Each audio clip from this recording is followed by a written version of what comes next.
नमस्कार, आप देख रहे हैं लक्ष्य संदेश न्यूज और मैं हूं आपके साथ मानवी ठाकुर।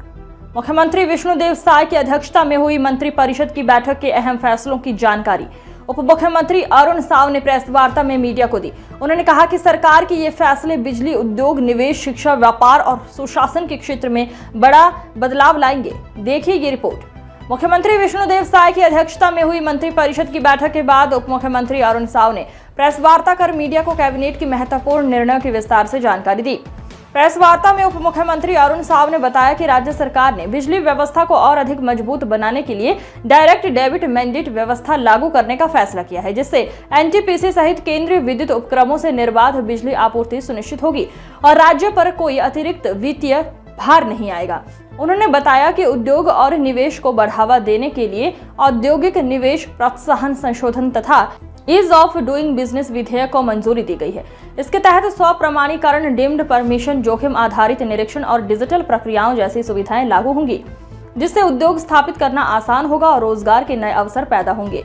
उप मुख्यमंत्री अरुण साव ने कहा कि निजी विश्वविद्यालयों, जीएसटी और वैट कानूनों में किए गए संशोधन शिक्षा की गुणवत्ता बढ़ाने, करदाताओं को राहत देने तथा प्रशासनिक प्रक्रियाओं को अधिक सरल और पारदर्शी बनाने की दिशा में महत्वपूर्ण कदम है। प्रेस वार्ता में उन्होंने ये भी बताया कि नवा रायपुर के लिए वन टाइम सेटलमेंट योजना, किराएदारी कानून में संशोधन, पर्यावरणीय नियमों को सरल बनाने, बस्तर फाइटर्स के नियमों में संशोधन और राजनांदगांव में आधुनिक ऑडिटोरियम निर्माण जैसे फैसले प्रदेश के विकास को नई दिशा देंगे।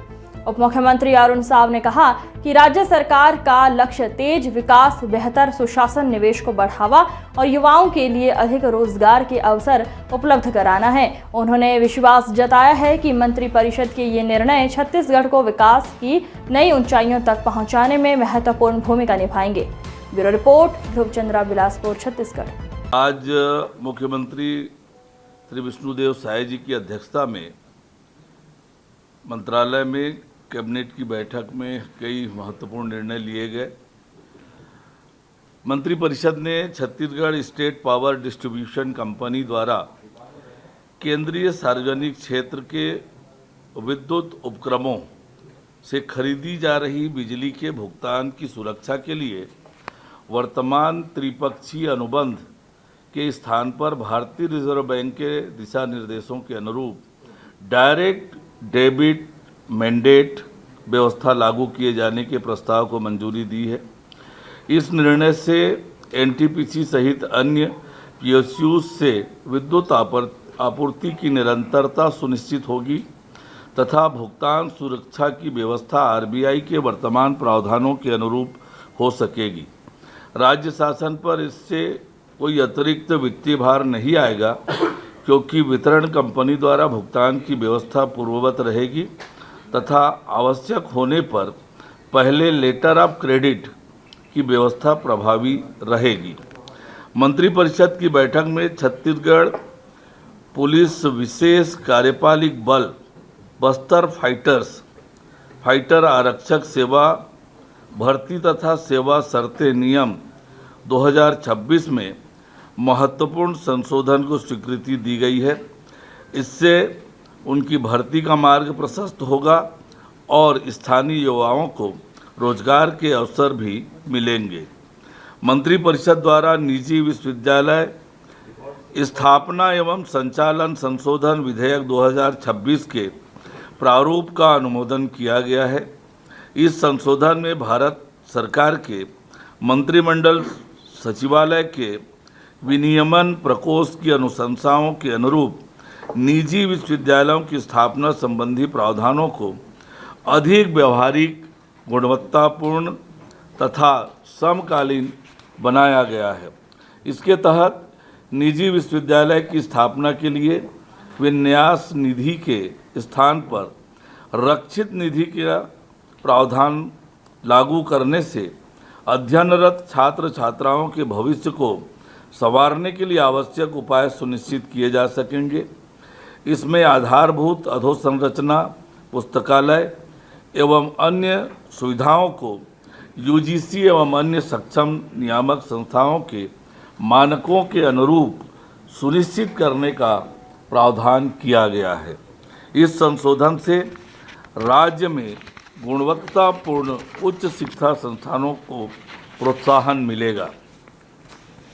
मंत्रिपरिषद ने मूल्य संवर्धित कर संशोधन विधेयक 2026 के प्रारूप को मंजूरी दी है।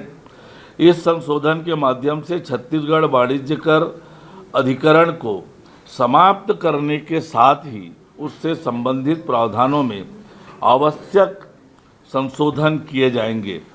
जीएसटी लागू होने के बाद वैट संबंधी द्वितीय अपीलों के मामलों में उल्लेखनीय कमी आई है और राज्य में जीएसटी अपीली न्यायाधिकरण की स्थापना भी हो चुकी है। ऐसे में पृथक वाणिज्य कर अधिकरण की आवश्यकता नहीं रह गई है।